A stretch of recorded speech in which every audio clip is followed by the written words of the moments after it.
Hey, welcome along to your Thursday. We are still watching the tropics and growing percentages here for what could become depression maybe in the next couple of days, and further development possible as it makes its way over toward Nicaragua and Honduras. And I'm surprised that we're still talking about this system that really never was, that TD number 12.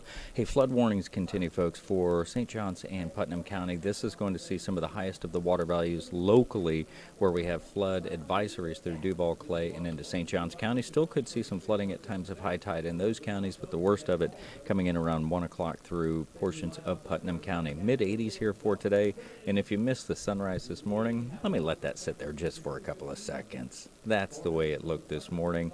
Kind of placid out there, maybe a little ride left over on those swells as they continue to push toward the beaches. If that inspired you to head toward the beach yourself, grab the flip-flops and your sunscreen. UV index is still a 7 here for today, and the temperature is comfortable for your lounging, walking, running, whatever it might be there along the sandy shores.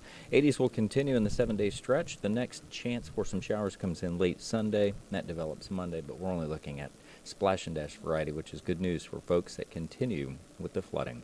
Your forecast here, always a click away at News4JAX, a shout away on your favorite devices. Have a great Thursday.